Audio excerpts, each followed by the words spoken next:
15, living in a quiet part of Houston where the neighbors knew your name and the streets were wide and well lit. The kind of neighborhood where people left their garage doors open by accident and nothing ever happened. My parents believed in safety the way people believe in something they've never had to test. I believed it too back then. Most nights when sleep wouldn't come, I'd slip out the back door around midnight and walk to Westbrook Park. 5 minutes there, 5 minutes back. I never told anyone. There was nothing to tell. It was just me, the crickets, and the orange glow of the streetlights on the pavement. It felt like the neighborhood was mine during those hours, and I liked that feeling. I should have paid more attention to why it felt that way. The night it happened started the same as every other. I couldn't sleep. The house felt too still, too warm. I pulled on my shoes, checked that my parents' door was still closed, and slipped outside. The air was thick and humid the way Houston summers always are. Even past midnight, I remember the sound of my footsteps on the sidewalk. I remember thinking about nothing in particular.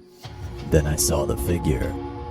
It was standing maybe 200 feet behind me, just at the edge of where the streetlight reached. Tall, very thin, long dark hair hanging down past his shoulders. I stopped for a second and looked, and it stopped too. Or maybe it had already been standing still. I couldn't tell. My brain immediately tried to explain it away. Someone else who couldn't sleep.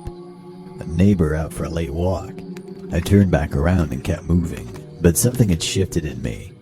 Something small and quiet, like a light turning on in a room you didn't know was dark. I didn't look back again for a while. I focused on walking normally, keeping my pace steady. The park was close. I could see the tree line ahead. In between me and the park entrance, there was the mirror, a large traffic safety mirror bolted onto a wooden post at the curve in the path, the kind put there so you can see around corners. The neighborhood association had installed it years ago after some kids on bikes had collisions. I walked past it 100 times without thinking twice. That night it saved my life. I reached the curve and glanced into the mirror the way you'd glance at anything. Casual, barely even a thought. And then I saw him. He was closer than he should have been. Much closer. He had closed the distance while I was looking forward, and he was moving with that quiet, deliberate pace that made the hairs on my arm stand up all at once. He wasn't running. He wasn't hurrying. He was just walking, like a man who already knew where this was going, and he was holding an axe. Not a small hatchet, a full axe, hanging down at his side. The kind you split wood with. He held it loosely, almost casually, the blade catching a thin sliver of light. I ran. I don't remember making the decision. My body just went. I heard my shoes slapping on the pavement, and then I heard something else behind me. Heavier footsteps, faster than I expected, and I knew he was running too. I didn't scream. I don't know why. Maybe because screaming felt like it would use up air I needed. Or maybe because part of me already understood that no one was awake to hear it. I turned off the path without thinking. There was a section of the park's edge where the 2 rows of bushes grew together, thick and knotted, full of prickle branches that caught your skin like fish hooks. I had avoided them my whole childhood. That night I ran straight through them. It was like running through barbed wire. The branches tore across my arms and my cheeks and my shins. And I kept going, ducking and pushing until I broke through to the other side into the neighboring street. I was bleeding in a dozen small places, breathing so hard I could hear it in my own ears. I looked back through the gap in the bushes. He was standing at the other side, still, not trying to come through, just standing there in the dark, with the axe at his side, and his face was hidden in the shadow of his hair. And he didn't move. He didn't call out. He didn't do anything at all. He just watched me.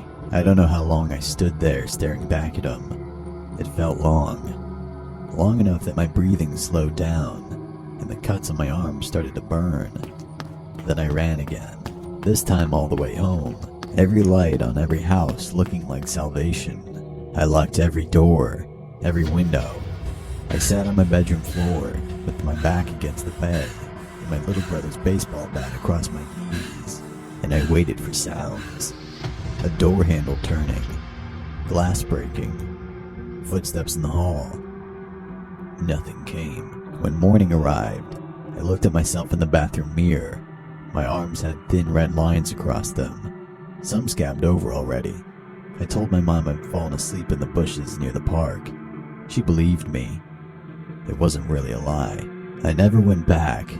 Not at night. Not alone. I never told my parents what actually happened, and for a long time I told myself it was because I didn't want them to worry. But the real reason was simpler than that. If I said it out loud, I'd have to figure out what it meant, and I didn't want to know what it meant. What I kept coming back to, even now, is the stillness of him at the end. He had chased me, and then he stopped, and he didn't push through the bushes. He didn't try to go around. He just stood there and watched me go. I don't know if that means I got away, or if he just decided, for reasons I'll never understand, that he was finished.